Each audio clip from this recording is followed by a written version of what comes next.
wabarakatuh. Assalamualaikum anak-anak. Waalaikumsalam, Bu.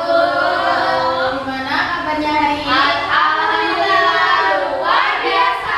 Allahu Akbar. Alhamdulillah kalau kalian semuanya pada sehat-sehat ya. Ya. Oke, sebelum memulai pembelajaran pada kali ini, perwakilan untuk memimpin doa ya. Siapa yang mau memimpin doa? Oke, Mbak Indah, boleh. Duduk siap. Berdoa mulai. Berdoa selesai. Oke, terima kasih Mbak Winda. Oke, sebelum memulai pembelajaran pada kali ini, untuk menambah semangat kita pada pagi hari ini, kita akan menyanyikan lagu Garuda Pancasila terlebih dahulu ya, anak-anak. Ya Bu, anak-anak boleh berdiri. Ayo berdiri. Ayo. Garuda Garuda Pancasila.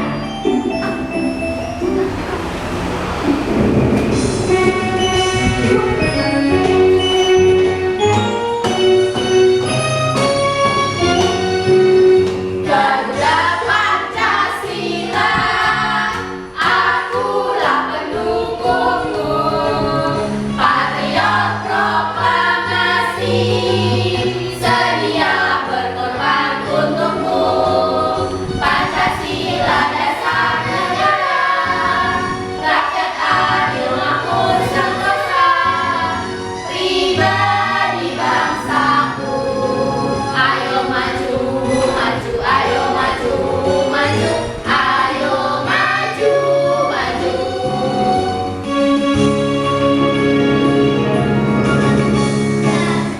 Udah, boleh kembali. Nah, pada pagi hari ini siapa yang tidak masuk ya? Masuk semua. Masuk semua. Alhamdulillah kalau masuk semua. Oke, sebelum memulai pembelajaran kita harus tepuk semangat dulu ya teman-teman. Biar kita harus semangat dalam belajar kali ini ya Bu. Ya Bu. Semuanya boleh berdiri yuk. Ya. Bisa dimulai. 1, 2, 3. Tepuk semangat. Semua.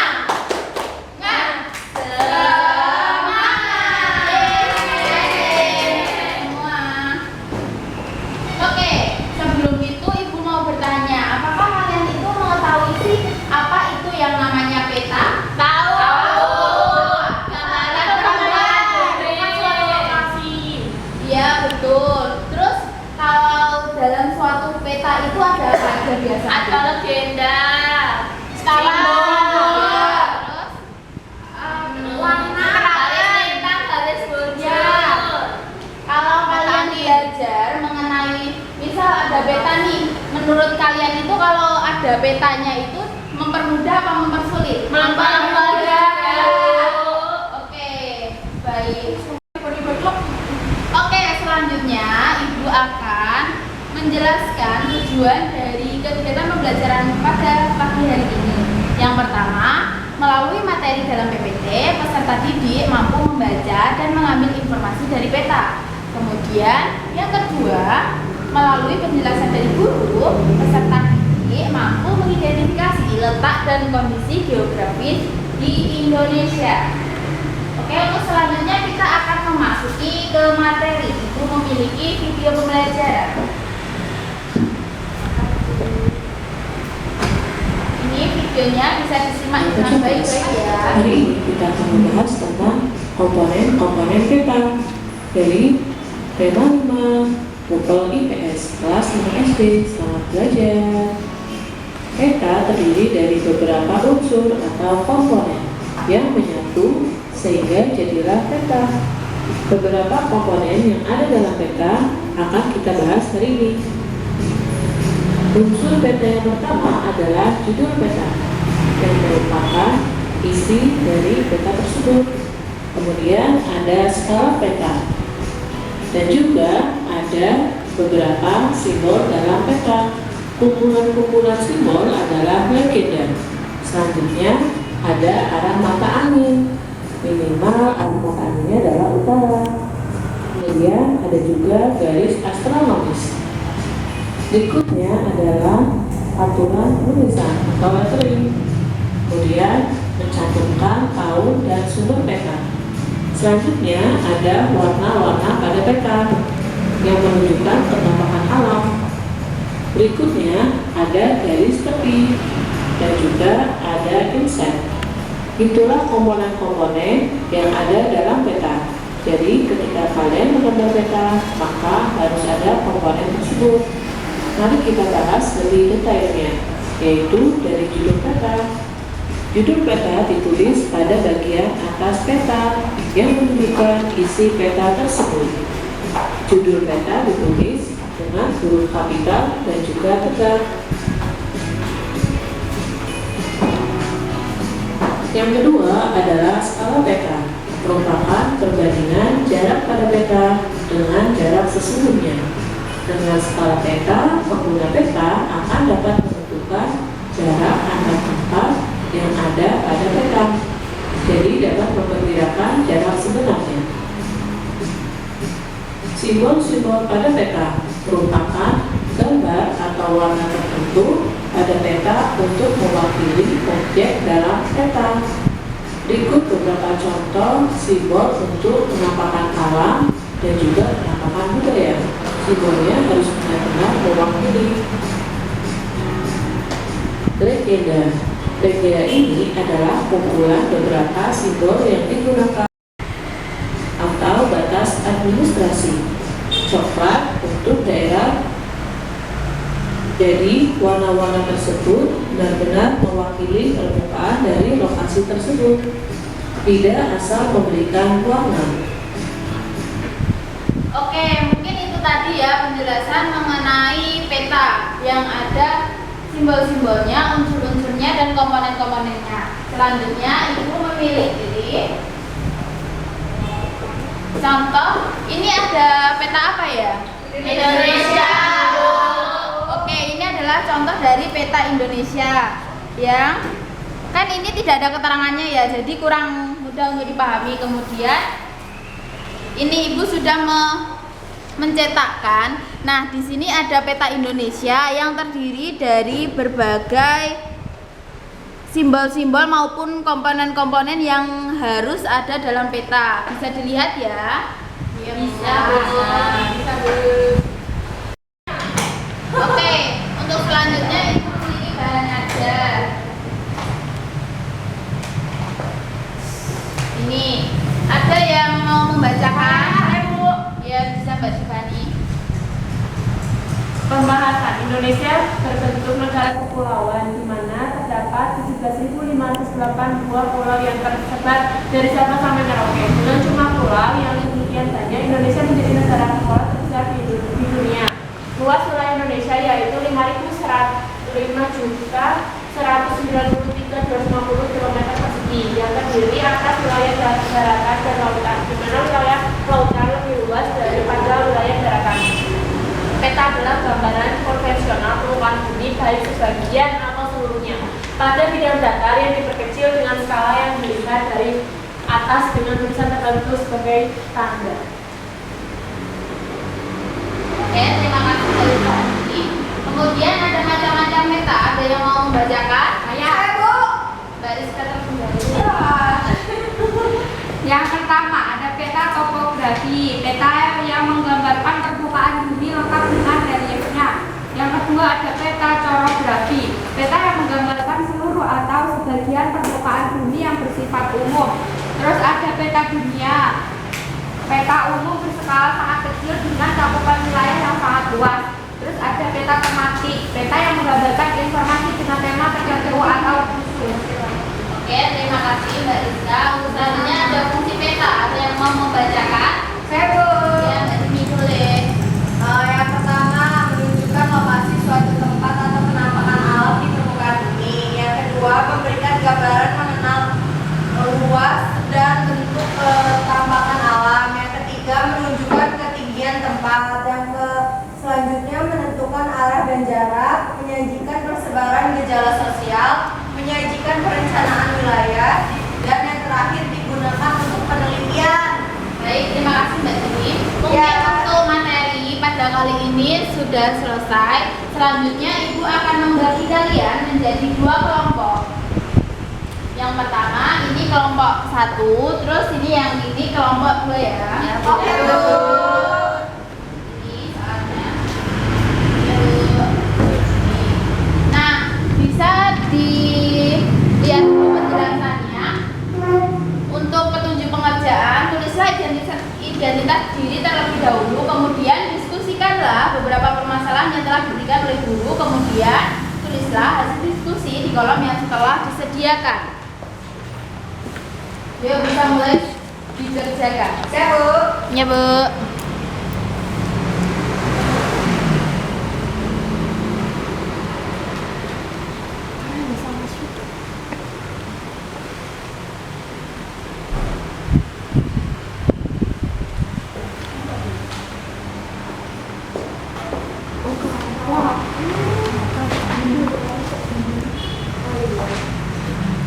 Gimana bisa ya? Siap, Bu. Kelompok 2 lama, Bu.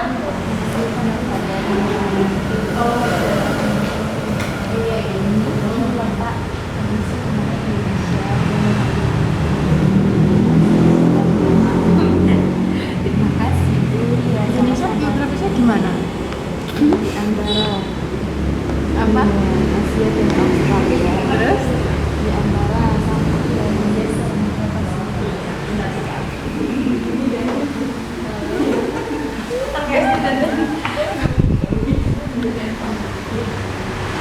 Pada selesai semua. Oke, sekarang Ibu minta perwakilan dari kelompok 1 untuk maju ke depan. Ayo, Mbak Wida. Oh, bisa tuh Kelompok sendiri. 1. Kelompok 1-nya mana? Bacakan Bu ini. Berdasarkan kondisi geografis, apakah Indonesia bisa dibilang negara maritim atau agraris? Mengapa? Karena Indonesia sebagai negara maritim, sebagian besar wilayahnya berupa wilayah lautan. Agraris memiliki wilayah daratan yang luas dan tanahnya subur sehingga cocok untuk bercocok tanam. Yang kedua, pemanfaat dan potensi yang dimiliki oleh negara maritim, hasil laut dan pertaniannya yang melimpah. Indonesia menjadi persinggahan pedagang dari Eropa, Asia, Arab, dan Australia yang menempuh jalur perdagangan laut. Yang terakhir, dapat meningkatkan daya tarik wisatawan akan keindahan alamnya. Yang ketiga, apa saja yang bisa menyebabkan kerusakan wilayah maritim atau agraris? Maritim, hal-hal yang bisa merusak laut seperti sampah, penangkapan ikan yang menggunakan bahan peledak, penangkapan liar, limbah kimia. Kalau agraris, hal-hal yang bisa merusak tanah seperti kebakaran hutan, penebangan liar, limbah beracun. Yang keempat, apa upaya yang perlu dilakukan untuk menjaga kelestarian wilayah maritim atau agraris? Mengurangi penggunaan sampah sekali pakai, mendaur ulang, dan mematuhi peraturan mengenai kebijakan penangkapan ikan. Baik, gimana untuk kelompok 2? Apakah jawabannya berbeda? Sama, Bu. Oke, terima kasih kepada Mbak Rahmadila.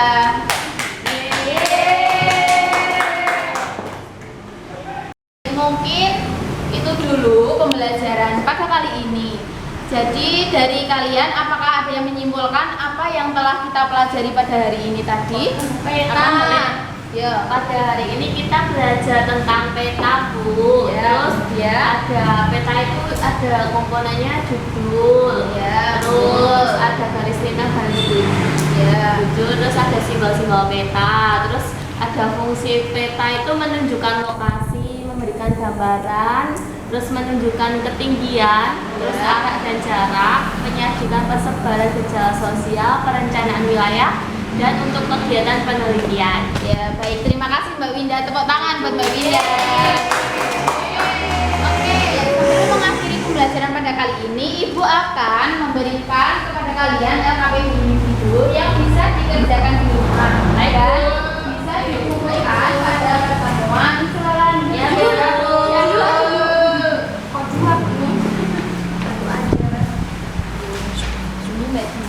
Iya, Ibu.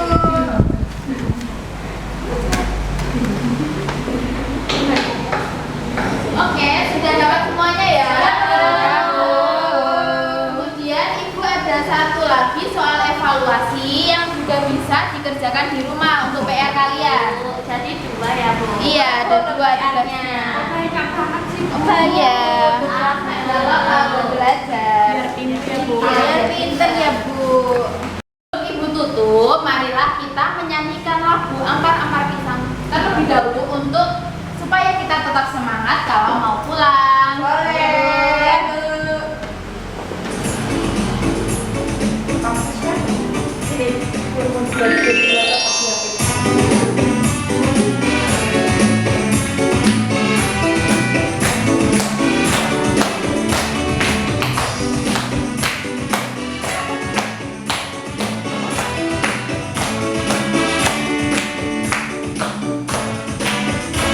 Ampar-ampar pisang, pisangku belum masak. Masak sebiji di burung bari-bari. Masak sebiji di burung bari-bari. Mangga lepok, patah kayu bengkok, bengkok dimakan api, apinya cangcurupan. Bengkok dimakan api, apinya cangcurupan. Nang mana gadis putung, dikit di dawang. Nang mana gadis putung, dikit di dawang.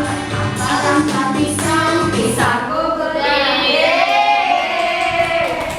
Baik, bagaimana pembelajaran pada kali ini? Ya, semoga apa yang kita pelajari pada pagi hari ini dapat bermanfaat bagi kita semua ya. Oke, siapa yang mau memimpin berdoa? Ayo Mbak Rizka, boleh? Tempat duduk siap, lah. Berdoa mulai. Berdoa selesai. Selamat siang, Bu. Terima kasih, Bu Guru. Terima kasih, teman-teman. Baik, terima kasih juga kalian yang sudah mengikuti pembelajaran dari awal sampai akhir. Dari Ibu cukup sekian. Wassalamualaikum warahmatullahi wabarakatuh.